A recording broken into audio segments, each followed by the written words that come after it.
লুটলিয়া বাবা ঢুংগি বাবাই গোটেই কল লুটি লৈ গ'ল লুটি লৈ গ'ল ঢুংগি বাবা এটা আহি গোটেই কল অৱনাক লুটি লৈ গ'ল মই কতে বড়ো হাই ঢুংগি বাবাই মোক লুটি লৈ গ'ল গোটেইখন সোণৰ গহনা নেকলেছ গোটেইখন লুটি লৈ গ'ল ঢুংগি বাবা এটা আহি কি কৰিম হাতখন চোৱাইছিলোঁ সেই ঢুংগি বাবা য'ত কৈছিলে বোলে তোমাৰ বিয়া হ'ব বোলে মই বোলো চাই দিয়কচোন কালি বিয়া হ'ম চাই দিছে ইমান ধুনীয়াকৈ টিকুল এটা লৈ আহিছে হাতত সৰ্বনা গোটেইখন সৰ্বনা হৈ গ'ল মই গ'লোঁ আৰু তাৰপিছত আৰু এনেকৈ হাতখন দেখুৱাই দিলোঁ আৰু তোমাৰ বোলে বহুত ধনী ল'ৰাটোলে বিয়া হ'ব মই বোলো সঁচাকৈ বিয়া হ'ম তাবিজ এটা লোৱা বুলি ক'লে তাৰপিছত তাবিজ এটাও ল'লোঁ কি ক'ম তাৰপিছত কিনো এইখিনি দিলে পুৱাই বেহুচ হৈ গ'লোঁ গোটেই লুটি লৈ গ'ল গোটেই মইনো কি জানো মূৰত পাগুৰি এটা টিকুল গোটেই একদম বাবাৰ ওপৰত স্বয়ং ভগৱান নিচিনা হৈ আহিছে মই ভাবিছোঁ সাক্ষাৎ ভগৱান শিৱ বাবা মইতো নেজানো এনেকৈ লুটি নিব বুলি গোটেইখন বস্তু লুটি নিলে মোক ফুকে মাৰি গোটেই বেহুচ কৰি দিলে মই এতিয়া শেষ হৈ গ'লোঁ শেষ হৈ গ'লোঁ মোৰ এতিয়া হ'ব কি চব শেষ হৈ গ'ল মোক ক'লে ধুনীয়া ল'ৰা এটাৰ লগত তুমি বিয়া হ'বা ধনী টকা পইচাও য'ত মোক ক'লে তাবিজ লালো 1000 টকা মই বোলো হয় হ'বলা তাবিজটো ল'লে ভাল ল'ৰাটোলৈ বিয়া হ'ম যি মন যায় পিন্ধিব পাৰিম ফুৰিবলৈ পাৰিম দামী গাড়ীত উঠিব পাম আমাৰ যদি অলপ আমাৰ মন নেযায় নে বাৰু ভাল এখন মটৰচাইকেলত উঠিবলৈ ধনী ল'ৰা এটালৈ বিয়া হ'বলৈ ঢুংগি বাবাই ক'লে ইমান ধুনীয়াকৈ বাবাৰ ওপৰত আহিছে ঐ সেৱা কৰিছোঁ ধৈ কিমান সেৱা কৰিছোঁ বাবা কিমান তাৰপিছত মোৰ লুটি লৈ গ'ল গোটেই সোণৰ গহনাখিনি মোৰ লৈ গ'ল মাৰি পিনে মোক গোটেই বেহুচ কৰি গ'ল গম পাইছোঁ দে ভাবিছে আপোনালোকে চাগে সঁচাকৈ মোৰ হৈ গ'ল নাই হোৱা মোৰ দৰে এনেকৈ কান্দিব লাগিব আমি যদি বিশ্বাস কৰোঁ ঢংগি বাবা গম পাইছেনে ৰাইজ এনেকুৱাই হ'ব গতিটো আমি যে ৰাস্তা ঘাটে ঘূৰি ফুৰে ঢংগি বাবা ঢুংগি বাবা আমি যে ভাবোঁ তাবিজ দিয়ে পাথৰ দিয়ে নহয় জানো আমি খুব ভাবোঁ হাতখন চাই দিয়ে আপোনালোকেও চাগে কিছুমানে বিশ্বাস কৰে কিছুমানে বাৰু বিশ্বাস নকৰে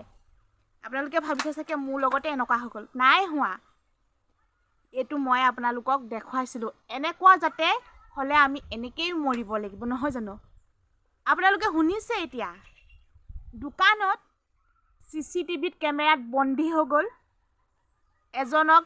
ঢুংগি বাবে ফু মাৰি বেহুচ কৰি পিনে গোটেই সম্পত্তি লুটি লৈ গ'ল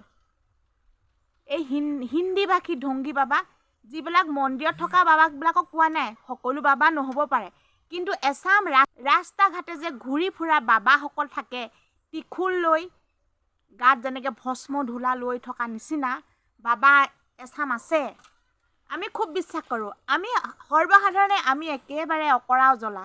একেবাৰে সাধাৰণ মানুহ আমি খুব বিশ্বাস কৰোঁ তেনেকুৱা মানুহক আৰু আমাৰ যদি ভৱিষ্যতৰ কথা কিবা এটা কৈ দিয়ে বা আমাৰ হৈ যোৱা কথা ঘটনা এটা কিবা যদি আমাৰ লগত মিলি যায় আমি তেতিয়া বহুত বিশ্বাস কৰোঁ সঁচাকৈ তাৰমানে ভৱিষ্যতবাণীৰ কিবা এটা ক'লে আমি তাবিজ এটা লৈ লওঁ পাথৰ এটা লৈ লওঁ একেবাৰে চকু মুদি বিশ্বাস কৰোঁ সেইসকল বাবাক ৰাস্তা ঘাটে ঘূৰি ফুৰে বহুত বাবা এতিয়া দিন দুপৰতে ডকাইতি বাবাৰ নামত তেওঁলোকে লুটি লৈ যায় সা সম্পত্তি ধন এবাৰ ওলাইছিলে তেনেকুৱা সোণৰ গহনাবিলাক যে মানুহৰ ঘৰে ঘৰে বনাই দিম বুলি কয় চকু পচাৰতে সিহঁতসকলে সোণখিনি মাৰি লৈ পিনে গুচি যায় আমি সাধাৰণ গাঁৱৰ মানুহে বহুত বিশ্বাসত লওঁ নহয় জানো তেনেকুৱা বাবাবিলাক আহিলে আমাৰ যেতিয়া হৈ যোৱা ঘটনা এটা যদি কৈ দিয়ে আমি তেতিয়া বহুত বিশ্বাসত লৈ লওঁ যে সঁচাকৈ আমাৰ আহিবলগীয়া ঘটনাবিলাক এনেকুৱা হৈ যাব বুলি কিন্তু বিশ্বাস নকৰিব, এতিয়া বহুত ঢংগী বাবা ওলালে। আপোনালোকক মই দেখুৱাম CCTVত কেমেৰাত বন্দী হোৱা সেই অকণমান ভিডিঅ' ক্লিপটো আপোনালোকে চাই মন কৰক। এয়া আপোনালোকে চাওকচোন,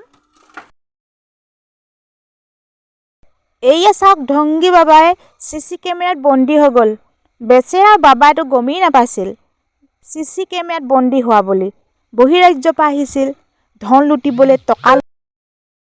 এতিয়া বেচেৰা ঢংগী বাবা ফচি গ'ল, বেয়াকৈ ফচি গ'ল, কাৰণ CC কেমেৰাত বন্দী হৈ গ'লতো।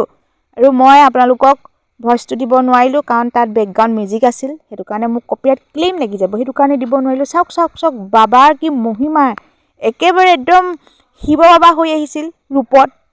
বহিৰাজ্যৰ পৰা আহিছিল। ইফালে আকৌ এখেত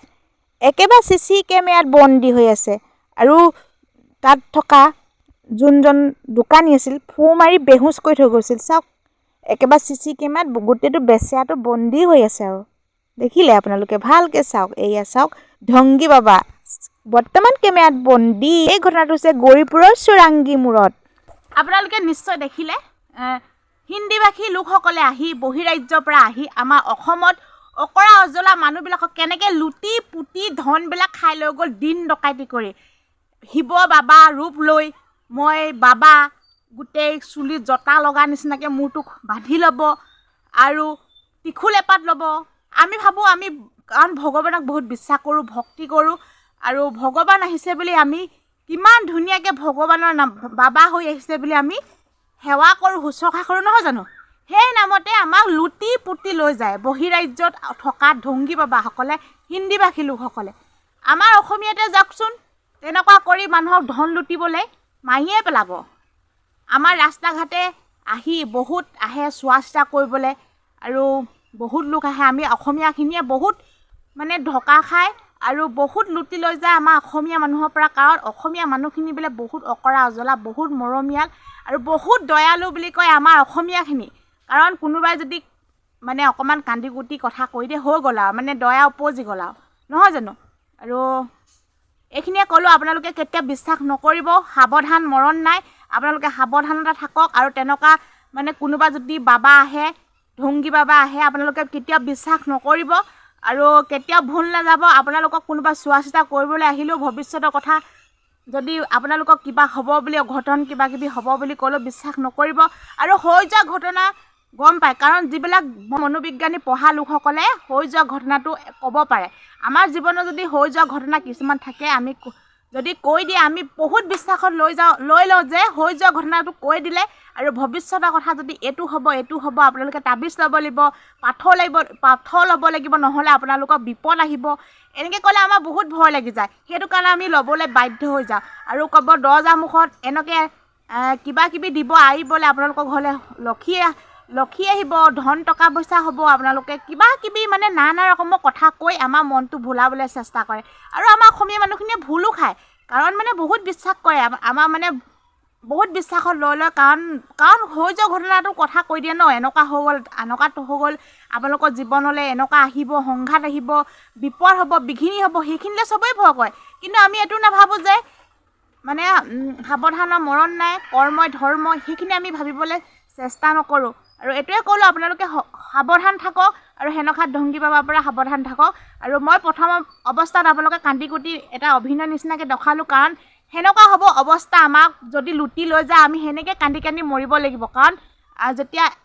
কিবা এটা খুৱাই দিব, আমি বেহুচ হৈ যাম, ঘৰত থকা বস্তু, ধন টকা পইচা সকলোখিনি লুটি লৈ যাব। আৰু আকৌ এবাৰ আপোনালোকক ভিডিঅ' ক্লিপটো দেখাই দিছোঁ, আকৌ এবাৰ আপোনালোকে চাই লওকচোন। এয়া বাবাক লংগী হাতে পকৰি লিয়া, কেনেকুৱা পালি বাবা, গোটেই লংগী হাতে পকৰি লিলে, তোক পকৰিলে, ধুই ল'লে। বাবা চা, মুচ চা, ঢংগী বাবা, এয়া হাতত চাওকচোন, চাওক, একেবাৰে গোটেইটো শিৱ বাবাহে, দেখিলে